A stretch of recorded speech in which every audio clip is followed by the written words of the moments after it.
Hey, welcome to Space Chicken, the podcast that isn't about American gods. I know some of you guys are probably going, "Where's these American God guys?" Yeah, there's multiple podcasts on this YouTube channel, and we're taking a break this week from the in-depth episode review, and we're gonna have some American God stuff out later in the week, kind of more short form, because we got some feedback, and a lot of you guys are like, "It was really interesting," and then I had to go back to work because YouTube isn't the format for our videos, even though I do enjoy a good hour long YouTube video. Joining me, as most of the time, is the man behind the curtain, Scott. Say hi, Scott. I would say 96% of the time. 96% of the time. And missing in action today is Wilson, who, and this is going to be crazy, his shoelace was untied and he bent over to tie his shoelace and lost footing because he's a klutz and hit his head at the edge of a marble desk and is dead. He has died. We'll do a separate video on his deadness. Maybe a memorial, maybe not. I don't know. It depends on how we feel. But today we are talking video games again because everyone knows it's a Space Chicken podcast, and by everyone I mean us, was birthed from video games, and I have been playing Stellaris, which is, I know, super exciting. It's a top-down 4K space sim style game. All right, and I'm not going to talk about the game because here's the thing with 4K top-down space sim resource management games is they're really fucking boring to talk about. Like they don't it doesn't do anything for anyone. I'm like, all right, and then I clicked build a ship. And then I waited and I just stared at the vastness of space from a top-down view, which in and of itself is a little bit silly because how does one have a top-down view of space? It's everywhere. It's everywhere. But what I did want to talk about is because earlier than that I was playing SimCity 4 and I get in these moods where I play types of games, right? Like I don't get like all horned up for a game. I'll get into like I want to play an MMO, and then I'll just play any MMO and get my fix, and then I'll be like I want to play a turn-based game, and then I'll jump on some turn-based games, and then I just wanted to play a resource management game. I wanted to play like a god view game, which is what that view is called. It's called God view, when you're top down on your minions and you're building a city, or doing your resource management 4K.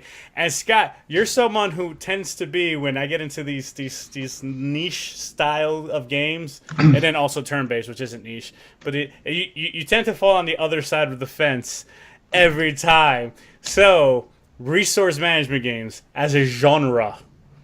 Okay, this is going to surprise you. One of my favorite games of all time is Age of Empires. Yeah. That's on the border. That's on the border. I know it's that's not close. really. That's closer to RTS. I feel It is. It is definitely. But that is.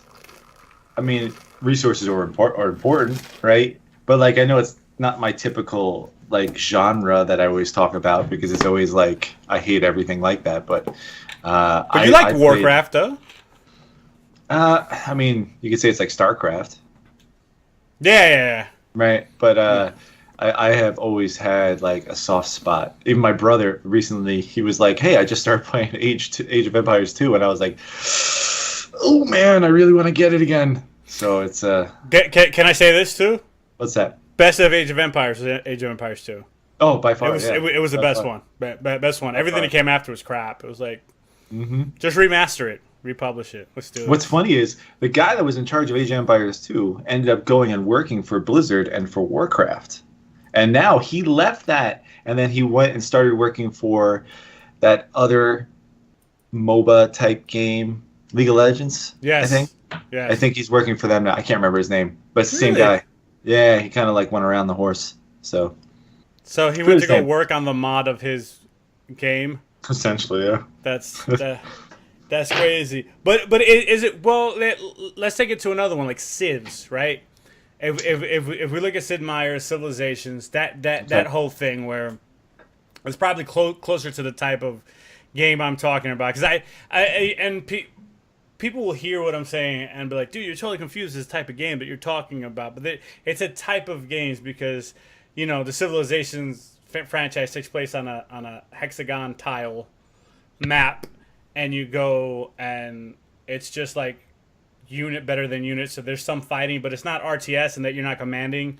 It's just, hey, this dude versus this dude, calculate, kind of deal. But then you're also building up resources in different capacities. Where like a Sim City, you're building up the resources to build more city. In Stellaris, you're building up resources to expand, but you're expanding and you're going to touch other empires. Like in SimCity, you can't. SimCity, I know, is a city builder. I know that that's a type of game in and of itself, but I'm just talking the resource management, the watch things happen, larger genre. Because that's what these games are. The spinning plates, right? That's basically what you like managing all the spinning plates. Yes, right? Like, yes.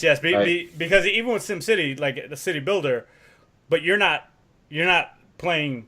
It's not a bricklayer simulator where you're laying bricks and then you come in and you're the plumber. No, it's not. You're like, all right, build a power line. Power line. You're like, build a road. Road. And then people go, I'm happy there's a road. And you're like, yay. I used to love SimCity. This 2000, was it SimCity 2000? Was that something? It was SimCity something? Yeah, I think that was the one that introduced the alien invasions. Like the end game ones, because like in SimCity 4, there's end game stuff. So when you get to the thing and you get your giant city, a lot of city builders will be like, "You did it! It exists forever and maintain it." You're like, "It's self-sufficient," and then they'll have like natural disasters. A hurricane will come, a flood will come, Godzilla will come, and then also aliens will come and like destroy your city. That way you're forced to rebuild, or else these infinite games will go on. Dare I say infinitely? Dare you say it? It's funny. I have not. Now, the game you're talking about, what's it called again? Stellaris? Stellaris is the game I'm currently playing, yes. Okay, now, how is that like in its own world? Like you're in your own world, or is it opened to, is essentially multiplayer is what I'm asking. Yes, it is multiplayer, but in games like Stellaris, which are part-time, real-time in the single-player campaign, right? So, like, if you ever play Pillars of Eternity or Tyranny or a game like that where it's not turn-based, right? I know you don't like turn-based, but it's that top-down, like Dungeons & Dragons angle where you move people around, except when stuff gets too real, you can just hit the spacebar and pause it so you can go over your tactics. Dragon Age had the same type of thing where you can fight and everything happens in real time. But if you're like, whoa, this dude's dying, why? You can just hit the spacebar, pause it, and go. That when you can't do that, it takes. I don't know if takes away is the right way to say it, but the single player campaign is sufficient enough. And when I say campaign, by the way, it's not a campaign. Like, campaign denotes that there's objectives that you have to hit, but it's not. It's like, hey, what size do you want the universe to be? This big. All right, cool. What aliens do you want to be? This alien. So like, okay, here's your planet. Have fun. Deuces. And then you're there just to expand your empire. And then eventually you bump up against the other empires. And then you have to do your diplomacy thing, or you have to kill them, or you have to forge alliances, and all that is great. But in multiplayer, somebody gets taken away because it's everyone just moving as fast as possible. And that's one of the things that turned me off from real-time strategy games. The internet killed two types of games for me. The internet killed fighting games. Yeah. And the internet killed RTSs for me.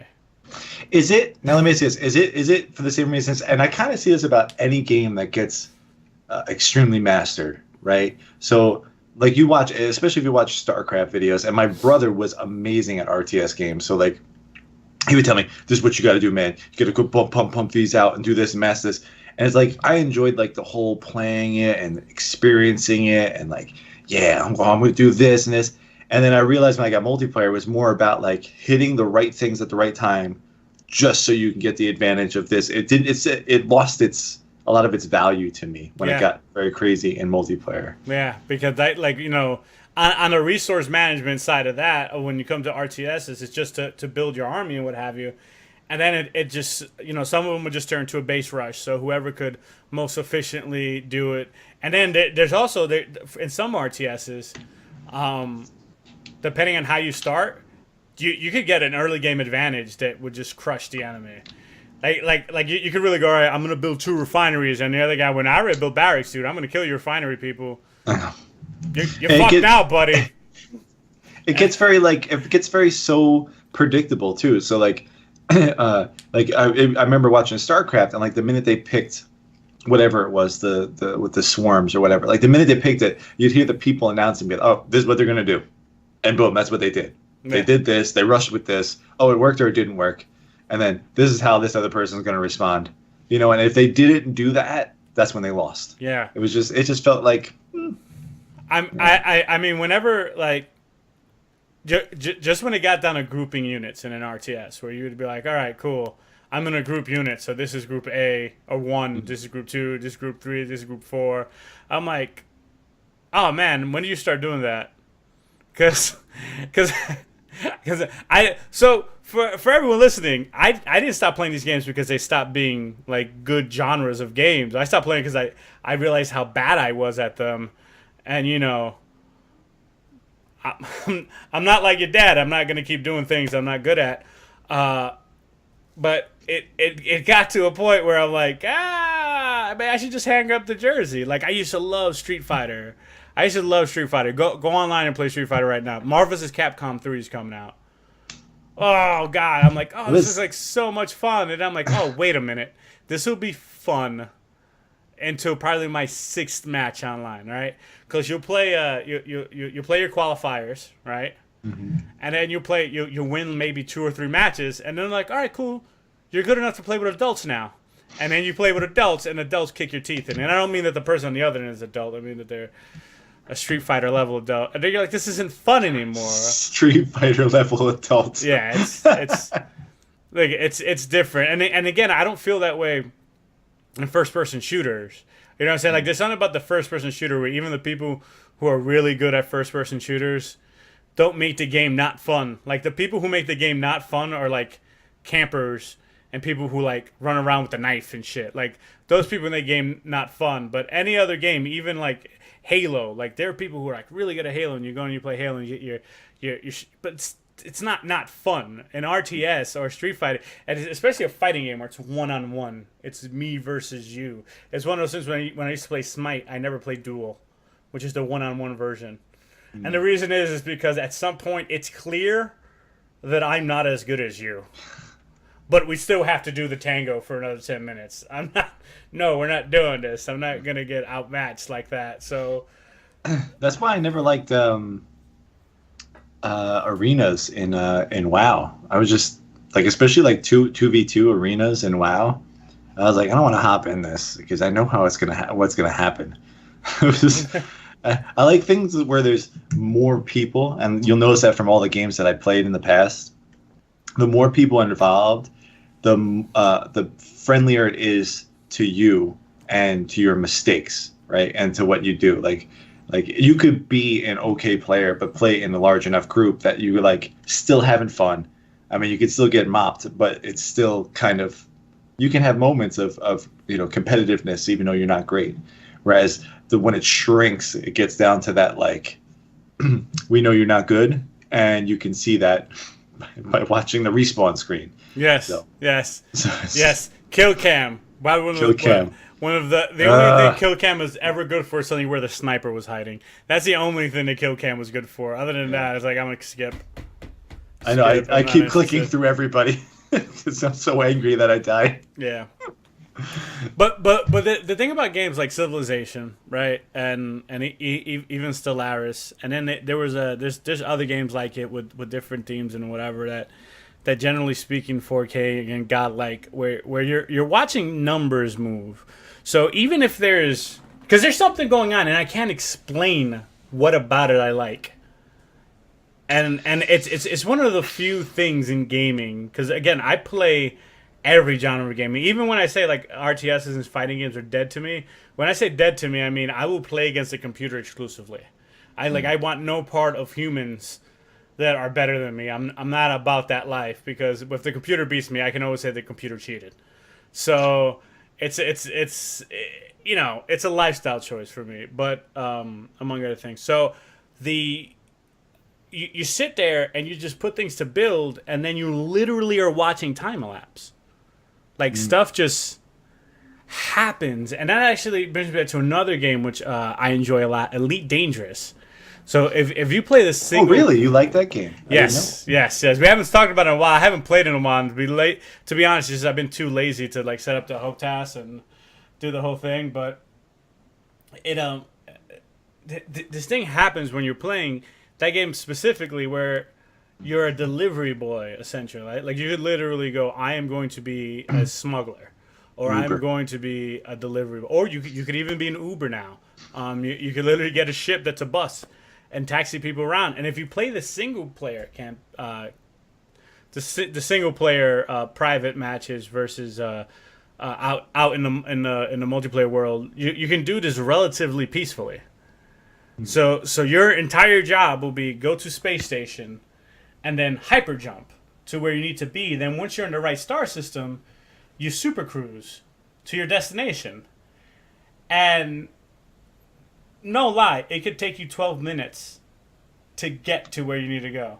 You 12 aim, minutes, wow. you aim your ship, you super cruise, you're like in like the Star Wars like light thing, and you can see stuff, and you can still scan stuff, but it's an incredibly passive experience for that time that you're relaxing. doing that. Yeah, and you just kind of like, and you're watching the stars, and then you get close, you have to come out of super cruise, and then then you land, and then you watch some menus, and yes, there's an entire section of the game where all you do is dogfight. You know what I'm saying? So there's plenty of dogfighting in the game, but that's so optional and so out of the way that if you choose to play it, and I'm just going from, there's some weird about it. I can't explain why that's fun, why that's enjoyable. Another thing that's enjoyable is these games like Civs and Stellaris, where you sit back and you say build, and time must elapse. Time, no matter what you do, even if you put it into fast mode, time must elapse. And all you're going to do is put it in fast mode, and the minute your goal is reached, you're going to pause the game and readjust however your resources are being spent or gained or whatever. And then you just watch it happen. SimCity, it's the same thing. You're like, hey, I built roads, I build buses, here's a place to work. Now, houses on your own, right? Because some of these games you upgrade structures manually, but like in SimCity, for example, the everything upgrades automatically upon hitting certain milestones and requirements just by itself. You don't even do anything. So you're literally just watching stuff happen for large swaths of the game. You're just going, all right, happen stuff. I am here to oversee. I wonder, I kind of look at that because I enjoy that too. One of the things I loved about Age of Empires was kind of like putting a building down and just watching it grow, right? I think this is something as I get older too that I like to see, where I enjoy the being able to sit back and manage, right? And I realized, it's funny, you're talking about the game Stellaris or Civilization or whatever. Mm-hmm. And what it sounds like to me is you were a big fan of board games back in the day, right? Yeah, I mean, you're still a big fan of board games, which we will cover soon. And that's very much kind of a board game mentality with that thing, where everything is slow paced. You're looking at it, you're managing it, from this perspective. It's not so much like an RTS. Where there's you're moving all these small things and stuff. It's more strategic, and I think that's why you like that a lot. But I have to say that the other side of it is I enjoy the management aspect, where there's no consequences. It's not like in life where you're managing all these different things, right? You're taking on this huge responsibility in the game of building a city or building or whatever, but there's no consequences. So you have this ability to just see things grow and become awesome, or just die, which happened a lot to me in SimCity, where everything would just burn up or whatever. Just who needs a fire department? The hardest thing for me was like in SimCity, where it was always like the neighborhood starts becoming worse and worse or whatever, and it's like, well, I don't know, I give him water, I give him electricity, what do I need to build near him? And they look it up like, oh, I gotta build one of these buildings. It's so frustrating. It's like, no, you could live there and enjoy it and make it nicer. Yeah, seriously, you stupid sim people. Seriously. Why don't you learn to live your life? But but it runs counter to, let's say, a game like Tyranny, which I've been playing a lot like lately. And for those of you who aren't familiar with Tyranny, it's like Pillars of Eternity. It's the spiritual sequel to it. And for those of you who don't know what Pillars of Eternity is, go ahead and pause, go to Steam, download Pillars of Eternity, because that game is boss as shit. If you like that, this is not a resource management game. This is totally different. It's a top-down Dungeons and Dragons, like a Baldur's Gate, like inspired game, where it's an RPG. The lore is pretty rich. You see dead people for what that's worth, so you know it's going to be it's fantasy generated, and it has one of the coolest features that I've ever seen in an RPG, where you build a party, right? Your party size is near limitless in the game, right? Which is cool. And when people die in your party, if they die too many times, they perma-die. And you can actually go into like a mode where if they die once, they're gone forever. To counteract that, if you go to the inn, you can just recruit people. Which is awesome because it takes that character creation tool that most RPGs you use at the beginning and then never revisit, and it makes it so that you're using it continuously to continue to hire mercenaries. And the mercenaries, I think it's a one-time cost and then a low upkeep, or just a one-time cost and no upkeep. And then you can, depending on what level you are, you can buy a mercenary of a certain level. So you can actually just continue and increase your party size. So like if you're just only 3 people in your party and you're like getting beat up, you can just go, hey, I need to hire a dwarf warrior because I'm a mage and the first character you meet is a mage. So now there's 2 mages and there's no tank. So buy a dwarf. Buy a dwarf. That should be a shirt. We should make that a shirt. Buy a dwarf and then put NRED, no right answers or whatever. That's gonna be our first shirt. Space Chicken. Buy a dwarf. Dwarf with $signs. Yeah, shirt design contest. Nobody will get the reference. It doesn't matter. We're going to use it. That's going to be our thing. And then only the 32 faithful people who were here from the start will know what buy a dwarf means. 32 people. Yeah. So what's funny is you're talking about that game, that Pillars of whatever. I just saw it. They're coming out with the second one, and it's all like pirates and stuff like that. Shut up, are they really? Yeah, it's I just looked up. Breaking news on Space Chicken. Pillars of Eternity too. It says will be available, so I'm assuming it's coming out. But on that subject, I was thinking, okay, one thing I'm kind of excited about, and this kind of pulls in a lot of the aspects of managing and slow moving, right, along with the kind of like first person stuff that we tend to play, is the Sea of Thieves game that's coming out. Oh yeah. Now it's on technical alpha for Windows 10 right now, and I am very excited about this game because what excites me about this is the cooperativeness of it, right? The idea that it's a slow-moving game where you're all essentially pirates, right? And you're all on an island. I don't know the whole thing about it, okay?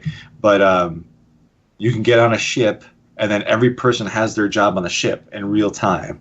And you go and you come across another ship, and you have to fight that other ship, and you sail the islands and stuff like that. And that whole concept of kind of what was that game that came out with space that flew around? It's a big flop. What the heck was it? Oh, it's killing me. Mike bought it. I can't remember. No, he didn't buy it. He decided not to buy it. What was the name? Oh, people are listening to this knowing exactly what it is. I've got rid of it from my brain juice. I can't. Anyway, but that was a resource game, right? That was all you do is you fly and get resources, right?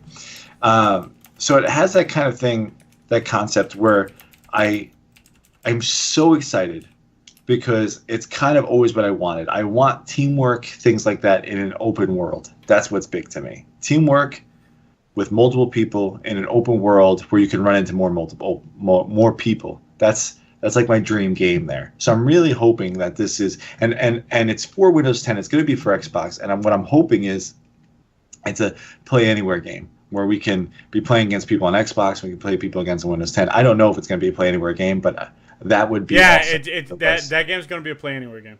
That is just amazing because then that means no matter what you're doing, you can play it in whatever system. Yeah, when it was announced as part of Play Anywhere.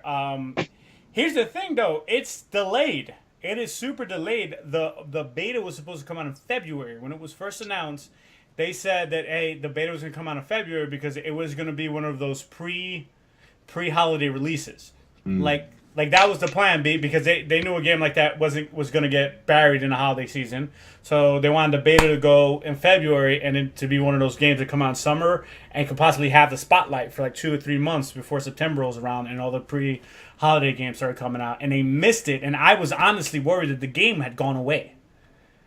Like, because I signed up for the beta like the minute they announced that at E3 last year. I signed up for the beta and I was all over it. And now E3 is just around the corner. E3 2017, and I'm like, until you sent me the thing, I had no idea that I just, because Microsoft has a tendency to do that when they have these intellectual properties. Like, think about the Microsoft band. The Microsoft band came out around Christmas, like 3 or 4 years ago. It was a secret; they didn't tell anyone, and people loved it. But anyone who knew about it loved it. Everyone who didn't know about it was like, what the fuck is this? They came out with 2 more versions of it and then scuttled it in the middle of the night. Just same way that they launched it. They were like, yeah, we're done making Microsoft bands. And everyone was like... They finally fine-tuned it to where like it actually wrapped around real nice. Yeah. And it's one of the few ones that had GPS and everything built in, so you didn't need your phone or anything to use it. That's a whole nother story for another day, but that's upsetting. Yeah. But yeah, that I hope they don't scrap it, because that definitely looks like... No, I just think they redirect the resources, because if they're coming back around to it now, just because that report you sent me, and that report was from on msft.com, which is like on Microsoft.com, on their jock. That took you a second. You were looking at that. I don't know. I was looking at the other screen, and I'm like, those are a lot of letters together that aren't necessarily making words. Which means they got back to, which means it's delayed, but they kind of like teased it, and people have played it already, like in those like closed sessions that they let you do at game conferences and stuff. Mm-hmm. So I mean, there have been hands-on with it, and all the hands-on are very positive reviews. They all say the same thing though. You need dudes, like you need to come in a pre-built, like. Really? Yeah, because they're like, it's not fun to play by yourself. It's not going to be one of those games. So I totally think we should get it, and we should go on big pirating adventures. Oh, we will. And go around drinking and playing dice or whatever the hell it is pirates do. I think shitting off decks. I want that to be a thing where you have to take a shit off of the edge of the boat, or else it's not a true pirate simulator. Like, that's where my heart is. Like, my heart is like, let's shit off the edge of our boat. I mean, you're out there in the water, It's I gotta live that dream. I gotta live that dream. Why poop in a bucket? The closest I'll ever get is shitting in a pool on a cruise. Like, that's the closest I'll ever get. It's not a good move. I don't think that's a good move. No, but... you think that's highly discouraged on the Disney Cruise Line? They can't throw you off though. No, because I'm like, wait a minute. Anything could get thrown off this boat. Someone should have told me. I would have pooped off the edge. We could have avoided this whole thing. What could you possibly do on a ship? Like, what's the worst they could do to you? Keep you in your room? Literally throw you overboard and keep driving. Like, that's the worst they could do on a boat. Because I don't know if you knew this. If you threw someone overboard on a boat and no one knew for like a whole 10 minutes or whatever, they don't turn that boat around. No, I can imagine. It's too much. Yeah, they're like, guys, there's a conga line. I guess you got away with murder. I guess so. I guess. I think that's what happens afterwards. But before we go, two things before we go. One, I am so horned up right now for Pillars of Eternity 2. I didn't even know that was a thing until now. And now, just forget it. So hyped. I'm dead serious. If you like Baldur's Gate, if you like top-down RPGs with part-time, real-time strategy where literally your class fucking matters, it matters, and that managing of powers means a lot, play Pillars of Eternity. It is incredible. Then play Tyranny. Tyranny is like Pillars, but better, but cleaner. It's a cleaner version of Pillars. And again, it was a spiritual successor made by the same company, and I just assumed they weren't going to make a Pillars 2. So, and then of course, it looks like Pillars 2 is just taking the same gameplay concepts and putting it over, which is why they're Tyranny. Anyway, the other thing, go ahead. So real quick, Pillars of Eternity 2 was a Kickstarter. It was on Fig.co. I don't know. I'd never heard of that before. They were all Kickstarters. So the goal was $1,100,000. They have officially reached $4,407,000. 400% of their goal. Yeah. And I'm going to tell you why. Because, again, their other ones were Kickstarters too. And they delivered. That is why, what is that other one? It's gonna kill me. I need to remember. Divinity: Original Sin. That's why Divinity: Original Sin 2 is getting a sequel of Divinity: Original Sin 2 through Kickstarter, because the wariness people have about Kickstarter games and things and crowdfunded. I shouldn't Kickstarter. Fuck you, not giving me any money. Crowdfunded games is that the success rate is low. It's the same thing like early access. Like, so many people sign on to early access games and then the developers abandon the project. The people who made Pillars of Eternity delivered. Then they delivered again in Tyranny. So people are like, this is proven, and they're playing a game. They're creating a game type that is currently ignored by AAA game makers, right? It's not. What was the last hot top-down holiday release RPG? Like, all of the RPGs are either third-person squad-based, a la your Mass Effects of the world, right?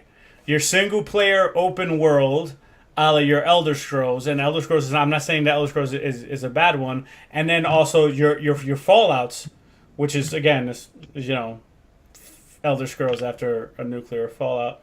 And that's what, like we see, and then your JRPGs. So this particular genre is ignored by the big release people. Like, I can't think of one. I can't think of one in that fashion. I can't either, but I want to say, in reference to your opinion to get Tyranny, if you go and you back this game right now, which you can still do for $29, you get the digital download, but also you get a digital copy of Pillars 2, special in-game item, whatever, a forearm badge, whatever. Tyranny, 33% off coupon. Oh shit, guys! Highly recommend Tyranny. I can't tell you how good Tyranny is. Pillars had a slow start. Tyranny, not a slow start. Tyranny, you literally start off as like one of the most important people in the world. Same company made it. Yes, same company made it. Also, great thing about Pillars too. Everyone who donated for Pillars, if you go into the various graveyards in the game, and you go to the tombstones, it will say the names of everyone who donated. So there's that charming little thing in game. So if you can go, and if you donated to the original Pillars of Eternity game, your name is somewhere in the game. Mostly in graveyards. It's a little spooky, but I mean, it works. I'm so excited, dude! I could have done a whole show on Pillars and Tyranny, and that entire genre of things. I'm so glad we got here. Real quick before we go, Microsoft did have what is it called? Build.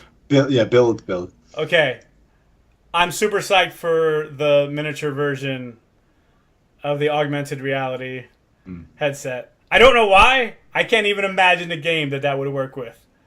I don't know what games we would work with, but I'm super $300.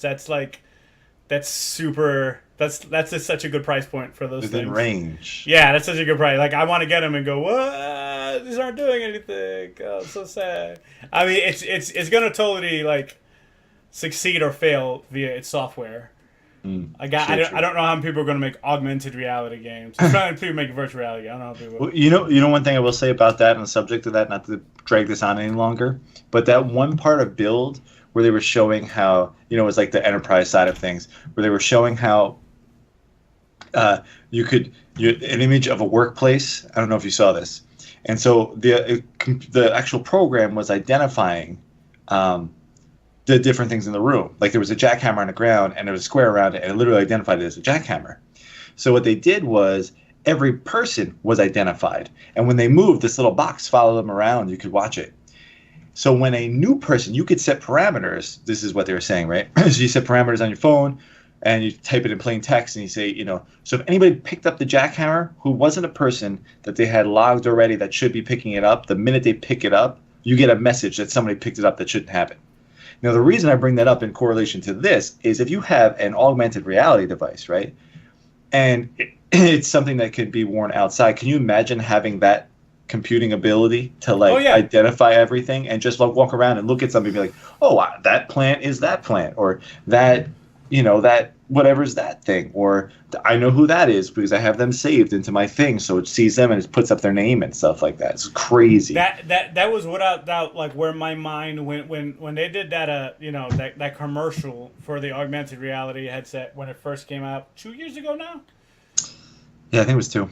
That first one, and the guy's walking around his house, and there's like Netflix is on the wall, but then he looks over his fridge, and his fridge is telling him the weather, and then he looks over to his desk, and it tells him the news, because that's where he placed all of those like apps to appear in the actual world, and I'm like, that's what I want. Like, I want glasses where I wake up, I put them on, and instead of actually having like, because think of how much money that would save you if you didn't have to buy a huge screen TV. Yeah. There was another one of those proof of concept commercials called World with Glass, where like your countertop, like it did everything that it did in that augmented reality commercial, except it was literally every surface in your house was glass, and you can like swipe it and make things pop up, and it was a pretty dope concept. Augmented reality, way cheaper, way less infrastructure. What's the worst? You got to charge them.